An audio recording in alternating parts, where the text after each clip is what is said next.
sama orang saham, dan juga beliau ini sebelum jadi trader katanya karyawan di law firm ya. Betul. Iya. Karena lulusannya lulusan hukum juga ya Mas ya. Betul. Used to be a lawyer. Jadi used to be a lawyer. Jadi ada ngertinya. Jadi makanya aku tanya tadi. Mm-mm. Nah, kalau dari hukum nih Mas, kita ini kan influencer, kreator dan lain-lain.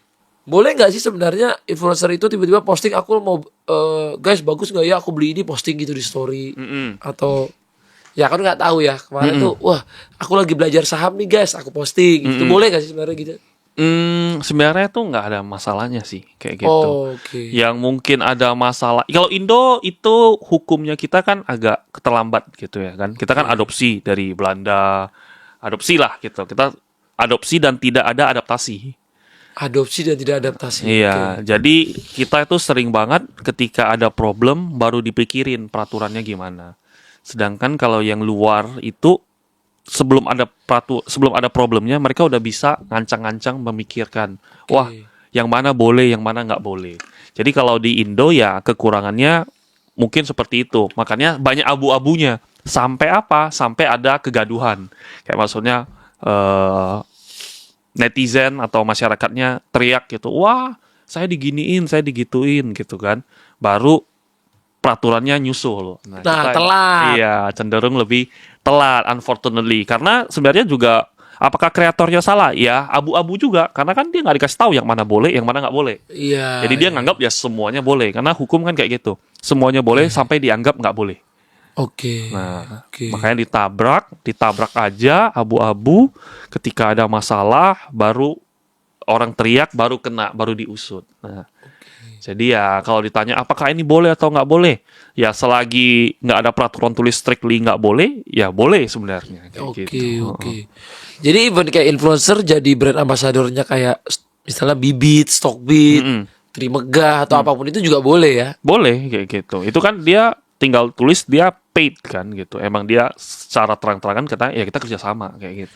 Ya Kalau tiba-tiba suatu hari aplikasinya ada masalah, kena juga nggak yang jadi brand ambassadornya? Karena mengajak orang untuk pakai aplikasi itu. kenanya mungkin secara reputasi doang dan integrity ya, kayak kok kamu nggak ngecek gitu, atau kamu kan bertanggung jawab lah kayak gitu ya, mukanya kan muka influencernya itu. Kalau misalnya dia udah ngecek waktu itu bagus nih legalnya, tapi tiba-tiba ada masalah kemudian hari. Nah, apakah dia kasih tahu ketika ada masalahnya? Kan dia harus nge-educate juga, wah ternyata ada masalah, saya udah nggak kerjasama loh. Oke. Nah, kalau kayak gitu kan artinya dia clean kayak gitu. Kan karena emang agak susah untuk mengetahui maksud dan tujuan orang sebenarnya. Oke. Nah, itu yang menjadi Nah, problem. misalnya kayak Mas gini kan udah sukses, dari portonya juga udah ngeri banget. Sukses sih enggak. Tapi kalau portonya ngeri bagus. Masih banyak yang jauh lebih gede, cuma saya comfortable, saya nyaman aja. Oke, kayak udah gitu. comfortable lah dengan Iya, cara tradingnya. Kalau kita lagi mau ngajarin orang itu butuh ada license-nya nggak? Butuh ada license ya, kayak gitu. Kayak misalnya harus ada S1-nya nggak? Oh, kalau S1-nya sih enggak. Karena kalau di bursa di Indonesia, dia license-nya dari bursa itu sendiri. Jadi bursanya nerbitin license. Nah, dari sana baru kamu boleh ngerekomendasiin, boleh kasih analisamu, boleh kasih suggestion, kurang lebih kayak gitu. Saran lah ya. Iya, saran. Kalau Mas berarti udah punya Udah. license-nya dan License, lain-lain udah ada. betul. Oke. Jadi license itu harus dikeluarin dari bursa, dari OJK. Iya. Jadi Mas ikut sekolahnya gitu, ada di situ. Betul. Sekolah pasar modal lah dia sebutan. Oke. Ya OJK-nya lempar ke LSMPI sebutan. Berapa bulan Mas sekolah situ? Dia ya, saya ambil yang intensif sih. Jadi dia kelas terus nanti ujian kayak gitu. Ujian, setelah ujian interview, dibikin paper kayak gitu. Oh, ada juga guys. Menarik juga nih, gue ikut kayak pengen ikut. Pengen belajar kan Mas. Saya tuh apa aja pengen belajar pokoknya. Tapi kalau misalnya aku ikut kelasnya, misalnya contoh kelas Mas, habis itu saya ngajarin orang, boleh gak? Boleh aja, sah aja. Dengan catatan ada lisensinya itu. Tapi lisensinya dari kelasnya Mas, nggak bukan bisa. dari OJK. Nggak bisa. Karena saya nggak berwenang untuk menerbitkan lisensinya tersebut. Oke. Gitu. Nah, ini juga banyak pertanyaan dari orang-orang nih. Kan akhir-akhir ini banyak saham gorengan katanya. Ini salah market atau salah orangnya, Mas? Salah market atau salah orangnya ya? Menurutku sih semua salah sih. Semua salah dan semua benar kayak gitu. Karena di capital market yang benar bisa rugi, yang salah bisa make money kayak gitu. Oh, jadi nggak ada benar salahnya Nggak gitu? ada yang salah, nggak ada yang benar salah di market kayak gitu. Makanya kalau ditanya disuruh beli A B C D E F G kayak gitu kan. Nah, disuruh beli ya let's say lah dia rugi kayak gitu. Oke. Bener, ada yang bilang, wah kan beli sendiri segala macam. Motifnya apa? Kan kita harus tahu. Dan kamu kan harus lebih pintar dong. Namanya, kalau saya sebutnya, kalau kamu ketemu setan menggoda. Ya itu kan tugas setan, kayak gitu. Masalahnya kamu jangan seculun itu dong. Masa terima godaan setan? Nah, kurang lebih kayak gitu Iya, bahasa iya, saya, iya, kayak iya, gitu. iya. Katanya kan ada bahasanya nih, bandar. Bandar di saham. Mm-mm. Bandar itu beneran ada Mm-mm. atau hanya kambing hitam gitu? Kalau di bursa Indo, bandar itu ada. Kayak Ada, gitu. oke. Karena dia butuh menjaga likuiditasnya saham. Karena kalau saya kan alirannya analisa transaksi kayak gitu kan. Oke. Jadi bukan fundamental tapi transaksi. Nah, transaksi itu kita bisa lihat dengan jelas kalau mereka itu menghargai perusahaannya mereka sendiri. Jadi, semisal perusahaannya bagus, tapi nggak naik-naik. Kenapa nggak naik-naik? Karena nggak ada orang menghargai suatu barang selain orang yang mempunyai kepentingan yang paling penting. Nah, pemilik perusahaannya itu nganggap, wah ini saya murah nih, saya mau naikin, saya mau beli. Nah, itu kan sebutannya bisa juga bandarnya juga kayak gitu. Oke. Dan bandar adalah orang yang menguasai supply-nya itu. Orang yang memegang semua barang terbanyak, nah itu adalah bandar.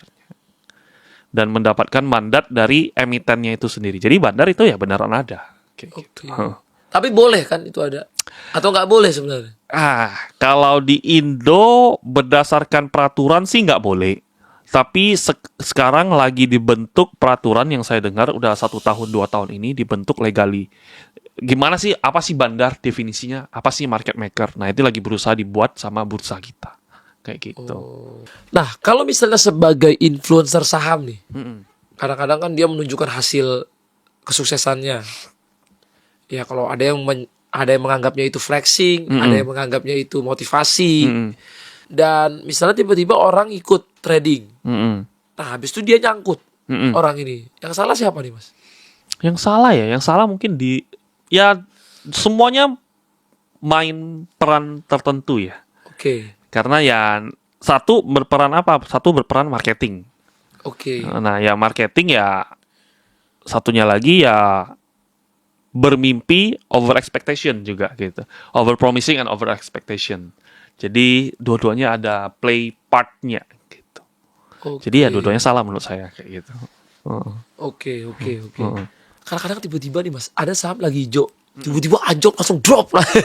Tadi untuk 10%, tiba-tiba langsung jadi drop, turun 30%. Itu menurut Mas apa sih yang terjadi sama saham itu? Apa ada yang main gitu? Biasanya sih selalu ada yang main lah. Oke. Nah, biasanya saya trading. Jadi saya memanfaatkan volatilitas itu.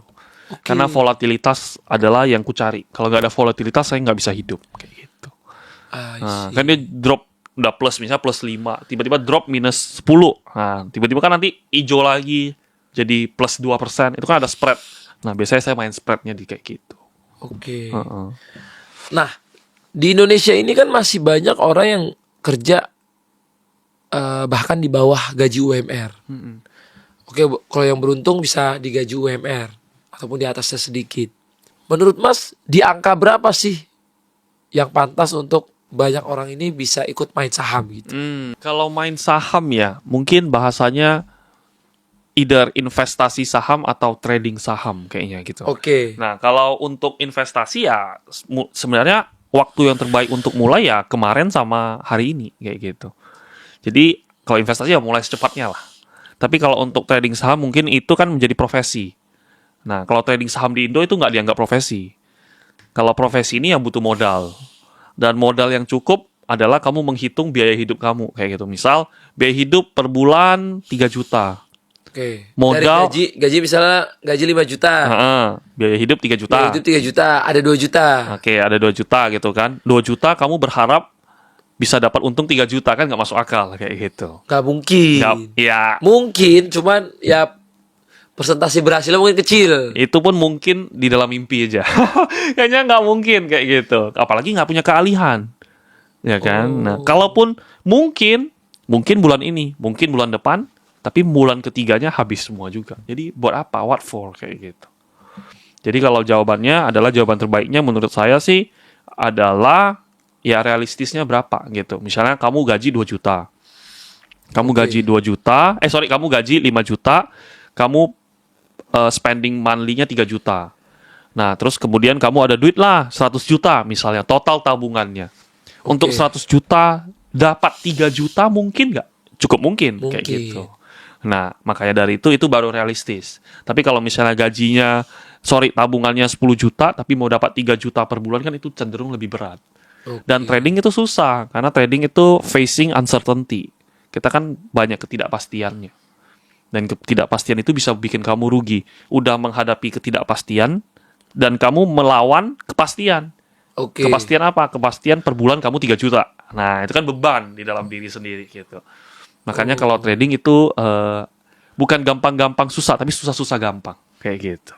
Oke. Berarti kalau ada orang modal trading 7 juta, 8 juta, tapi bisa untung 4 juta per bulan, itu udah gokil banget ya. Oh, itu udah hebat banget. Kalau bisa konsisten hebat banget kayak gitu. Kalau bisa hebat, Iya. konsisten hebat. Iya. Berarti punya ordal tuh kayaknya. Wah, kok lihat ke kameramen ya? Soalnya kameramen gue gitu mas, modal 8 juta, kemarin untung 4 juta. Waduh, selamat. Nggak mau ditarik tapi, jadi untungnya tinggal 1 juta. Aduh. Harus mau tarik kan mas. Iya.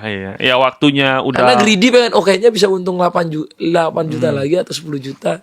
Greedy. Iya. Karena menang sekali belum pasti menang 2 kali. Let's say lah menang 2 kali, belum pasti 3 kali menang. Karena kan hoki namanya, kalau keberuntungan kan ya tidak selalu ada. Nah kalau buat teman-teman yang waktunya itu kurang banyak mas. Maksudnya kan kalau mas kan bisa on screen setiap hari. Betul. Dia misalnya kerjanya 9 to 5 ataupun kerjanya memang di siang pas market buka itu. Dan pas tutup market udah mau tutup dia masih kerja. Dia masih boleh nggak main saham? Investasi oke. Karena kalau biasanya saya menggunakan prinsip ya sebetulnya analisa transaksi lah gitu. Analisa transaksi itu basicnya adalah kalau misalnya ada orang duit beli gede, itu kemungkinan dia tahu sesuatu. Misalnya ada suatu orang tiba-tiba beli 100 miliar. Nah, beli 100 miliar ini kan bukan sembarang orang dong. Minimal dia punya duit. Dan orang beli gitu banyak, minimal dia research. Dan minimal dia tahu sesuatu atau dia melihat sesuatu yang saya nggak ngerti. Nah, biasanya saya ngikut kayak gitu. Nah, kalau mungkin lebih baik apa dia investasinya di emas mungkin daripada ya itu bisa jadi salah satu pilihan yang sangat tepat juga kayak gitu. Kita lihat emas, ya orang sih ketawain emas, wah emas naiknya pelan. Lihat sekarang kayak gitu kan. Orang semua pada terdiam. Tahu gitu, gue invest emas kayak gitu kan. Nah, tapi kan cyclical gitu. Kadang emas perform, kadang kripto perform, kadang saham perform, pun sekarang even silver perform kayak gitu kan. Nah, jadi ya investasi itu luas kayak gitu, nggak satu kacamata doang. Dan menurutku sih agak nggak baik kalau mendewakan satu instrumen atau satu teknik, satu cara kayak gitu. Oh, itu nggak baik ya? Menurut saya pribadi gitu. Menurut keyakinan saya sih enggak kayak gitu. Iya juga sih. Tapi overall ini bukan financial advice ya. Tapi aku invest emas nggak pernah dilihat-lihat tiap hari, tapi untung terus mas. Pantas cerah nih hari ini. All time high hari ini. Hari ini all time high ya? Iya, udah mau 5.000 dia gitu. Dan itu aku nggak pernah cek mas. Dari misalnya udah orang misalnya nabung nih, tim gua aja yang udah 5 tahun nabung ya nggak ada turunnya gitu. Stabil. Alhamdulillah ya. Dia misalnya turun. Tapi misalnya turunnya 5%, naiknya 10. Turun lagi 5%, naik 10. Turun 5%, naik 10. Atau turun 10, naik 20 misalnya gitu. Jadi dia tetap, kalau dari hitung tahun per tahunnya tetap Makanya belum ada tahun turunnya. Harus kenal stylenya gitu. Kalau gitu kan Mas Atta fokusnya ke bisnis, konten, tapi investasinya tetap jalan dengan nggak gitu agresif. Iya. Asalkan untung lah gitu kan. Iya, karena waktu kan mas. Betul. Syuting ini itu, toto nanti beli nggak dilihat-lihat, lagi hijau nggak kelihatan, tiba-tiba merah. Betul. Kalau merah nanti ganggu kualitas kerja segala macam. Agak stres. Iya. Jadi ya bagus, good choice kayak gitu. Karena Mas Atta kalau gitu ngenalin diri sendiri dong. Iya. Gitu, kan? Ya berarti itu balik lagi ke prinsip tadi, kenalilah diri sendiri. Karena nggak mungkin orang tuh bisa tahu diri sendiri kita daripada kita sendiri. Iya. Benar-benar. Jadi kalau tahu kita waktunya lagi sibuk, ya jangan gambling banget di saham, dia aja dulu emas. Ataupun taruh aja dulu di balance-nya ya. Nanti kalau ada hari itu agak lowong baru. Betul. Tapi menurut Mas sekarang ini aku pun suka nanya ini sih. Apa kebohongan terbesar dari para trader? Wah, kebohongan terbesar ya. Kebohongan terbesar. Wah, pertanyaannya tajam sekali. Gue mikir dulu. Oke. Kalau kebohongan terbesar adalah trading itu enak. Oke. Menurut saya trading itu nggak begitu enak juga gitu kalau kamu nggak mencintainya. Karena satu, pressure-nya gede. Dari jam 9 open market sampai jam tutup jam 4. Terus kita harus analisis lagi sampai malam. Dan kita ada kerja dari pagi sampai malam belum tentu dibayar. Seringnya rugi kayak gitu kan. Dan kita mempertaruhkan segala sesuatu ke yang ketidakstabilan ini. Nah, itu sulit gitu. Kerja itu kan emang susah. Tapi seolah-olah di brandingnya kalau trading itu bukan kerja, trading itu enak. Trading itu cepat kayak gitu. Nah, menurutku itu salah satu kebohongan yang mungkin jadinya banyak orang kemakan. Makanya pada orang teriak, wah trading itu gampang, ikutin saya pasti menang gitu. Itu yang salah ya. Itu yang salah, karena trading itu menurut saya sulit. Banyak hal, banyak faktor yang di luar kontrolnya kita. Jadi kalau ada orang kayak saya mau keluar kerjaan nih, saya mau main, mau trading aja, mau jadi trader, itu menurut Mas jangan dilakukan. Menurut saya jangan dilakukan kayak gitu. Kecuali kamu ya extraordinary ya gitu ya kan. Kalau kayak gitu boleh nggak? Bisa aja boleh, tapi harus ada buktinya dulu dong. Iya. Kamu kerja, coba aja kamu trading pakai modal kecil dengan waktu yang ada. Lihat kamu bertumbuh nggak? Selama 6 bulan, 8 bulan bertumbuh nggak? Wah, kalau konsisten bertumbuh kan artinya mungkin kita ada bakatnya. Mungkin kita ada talenta yang nggak ada orang ada, cara kita membaca market. Nah, dari sana baru mungkin boleh mulai di luar. Oke. Gitu. Tapi jangan orang kan suka, gila gue lihat dia menangnya banyak banget. Udahlah gue resign, gue gak mau kerja lagi, gue ikut lu ya belajar. Nah, kan orang sukanya kayak gitu. Sedangkan kan tadi kita cerita kalau kita itu, saya pernah bangkrut gitu segala macam. Jadi harus ceritanya realnya, jangan untung-untungnya doang gitu Iya, ya. iya, benar. Iya. Nah, kalau Mas sendiri biasanya beli saham itu pas dia hijau apa pas merah kebanyakan? Saya doyannya ketika dia hijau kayak gitu. Oh. Karena saya, nah makanya trading gitu. Kan nggak masuk akal kalau kita taruh 5M jadi 60-an M kayak gitu. Nggak masuk akal kan. Nggak masuk akal. Nah, mau ngomong ke siapapun orang bilang gila lu, nggak mungkin kayak gitu. Tapi ya saya sukanya beli yang hijau, makanya volatilenya tinggi. Prinsip dasarnya gampang. Kenapa saham merah? Ada yang jual. Siapa yang jual? Ya nggak tahu, tapi jualnya lebih kuat dong kayak gitu. Oke. Nah, jadi saya sukanya main saham yang hijau kayak gitu. Hijau, rame, berisi sebutan. Jadi kalau saham merah kayak, kalau lagi merah nih serok jangan. Jangan kayak gitu. Karena Bisa makan bawah lagi. iya, bahaya Oke. kayak gitu. Karena kan turun kan artinya ada yang jual. Ada yang jual pasti yang jual orang pinter. Orang pinter, orang berduit. Kenapa dia jual? Ya dia lebih pinter, ngikut aja yang lebih pinter dah gitu. Kurang lebih kayak gitu prinsipnya. Tapi kalau misalnya dia hijau kita beli malah jadi rugi karena kita udah beli di pucuk gimana Nah, itu? kita harus banyak faktor yang kita analisanya kayak gitu. Apakah hijaunya ada isi atau tidak ada isi kayak gitu. Tahunya hijau ada isi sama nggak ada isi ini gimana? Biasanya kalau paling gampang ya saham konglomerasi rata-rata ada isi. Kan dia dapat duit dari indeks, terus dia akuisisi perusahaannya dan seterusnya dikembangin terus-terusan. Nah kayak gitu. Itu kan artinya ada isi. Tinggal timingnya kapan kayak gitu. Jadi kita harus pelajari juga. Dan hype-nya lagi kemana? Hype-nya sekarang itu lagi ke saham-sahamnya. Misalnya Pak Bakri kayak gitu kan. BRMS-nya naik kenceng. Kenapa BRMS-nya naik kenceng? Karena dia saham sektor emas. Oke. Nah, buminya itu batu bara. Batu baranya itu grade-nya itu paling bagus di Indo. Oke. Nah, itu terus ekosistemnya apalagi Dewa kontraktornya kayak gitu. Jadi emasnya tambah banyak, dia keruknya makin banyak, kontraktornya dapat proyek lebih banyak. Nah, itu kan ekosistem. Ada isi atau nggak ada isi? Tapi kemarin aku beli bumi rugi terus ya Mas. Udah berapa persen ya? Coba kita lihat. Bumi kemarin aduh. Setim lagi aku belinya ya, semua barang-barang. Jadi timku ini juga nggak mau ngeriset apa yang abang beli itu yang kita beli. Ini aneh. Maunya ngikut-ngikut aja Mas. Kalau untung diem-diem kalah nanya. Itu yang bikin pusing kan. 16% Mas lossnya. Lumayan kan kalau 16%. Bumi 16%, Ipol 20%. Tapi RLCO, RMKO, RMKE gennya gede, 20%, 20 ada 30%. Ya subsidi lah ya kan. Subsidi. Dari menang ya kita ada yang kalah.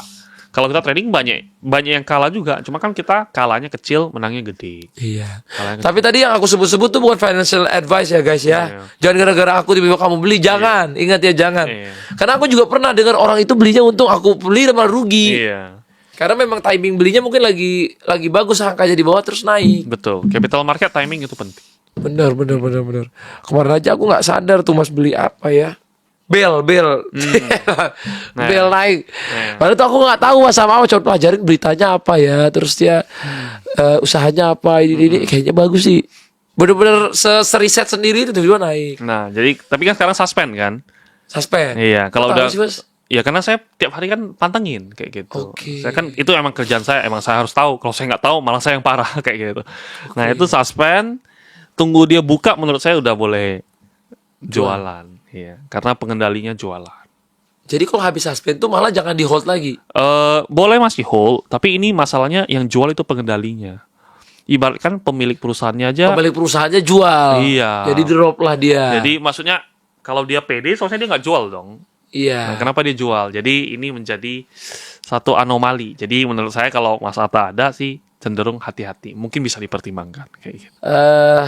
Terima kasih Mas waktunya. Thank you Mas Atta. Mungkin biasanya di akhir saya itu ngasih bintang tamu saya bisa nanya ke saya, Mas. Oke. Saya mau nanya, Mas Atta kenapa tiba-tiba melek investasi banget kayak gitu? Apa yang nge-trigger? Apa yang Mas Atta cari? Belajar. karena pengen belajarnya sih. Karena aku kan salah satunya karena daging tok ini. Yang tadinya aku tuh investasinya di emas ataupun tanah ataupun investasi ke barang-barang antik ataupun investasi ke bisnis langsung kayak bisnis makanan, bisnis yang kayak pakaian, hijab, yang benar-benar bisnisnya yang kita jalanin sendiri. Tiba-tiba aku tuh ngobrol sama teman-teman di saham, kok asik juga nih. Dan katanya kan kalau kita berkecimpung juga bisa ikut membangun IHSG kita ini kan. Kalau banyak orang percaya sama saham dalam negeri gitu. Jadi ya mungkin disitulah awal mulanya. Saya ada follow up question. Silakan. Kayak saya sempat momen-momen ketika udah untung gede kayak udahlah malas belajar kayak gitu. Kayak udah cukup. Kayak Mas Atta kan ya di atas banget nih. Kenal bisnis ya udah banyak di mana-mana gitu kan. Tapi kayak apa prinsip yang dipegang kayak gue masih mau belajar kayak gitu. I just want to know that kayak gitu. Dari mana munculnya kayak gitu? Ini karena aku mengidolakan orang paling mulia menurutku, namanya Nabi Muhammad SAW di agamaku ya. Beliau itu bilang belajarlah sampai ke liang lahat. Jadi kita harus liang lahat tuh kuburan sampai tempat terakhir kita, Mas. Jadi kita tuh harus selalu belajar, Mas. Sampai di akhir hayat kita. Itu yang aku pelajari dari idola saya itu. Maupun idola yang akhirat, idola yang di dunia, atlet, aku selalu belajar. Banyak orang-orang tuh ingin selalu belajar. Makanya saya bikin daging talk. Ini kan talks to learn itu karena saya pengen berbicara sama orang, pengen saya yang belajar.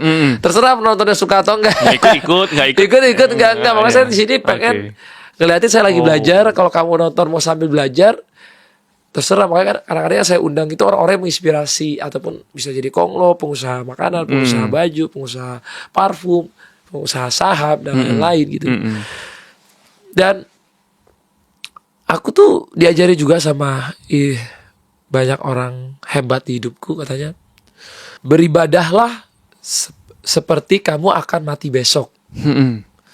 Dan bekerjalah seolah-olah kamu akan hidup selamanya. Jadi bekerja dan belajarlah itu harus seperti kita itu akan hidup selamanya, Mas. Kalau kita udah stop, berarti kita udah nggak percaya sama diri kita akan hidup lebih panjang lagi. Deep. Dalam. Wah, dalam sih gitu ya. Kita belajar terus-terusan. Jadi makanya Mas Atta humble kayak gitu ya. Iya, karena aku ngerasa aku setiap ketemu orang aku harus belajar. Balik ke quote tadi, bekerjalah dan belajarlah seolah-olah kamu akan hidup selamanya. Dan beribadahlah seolah-olah kamu akan mati besok. Jadi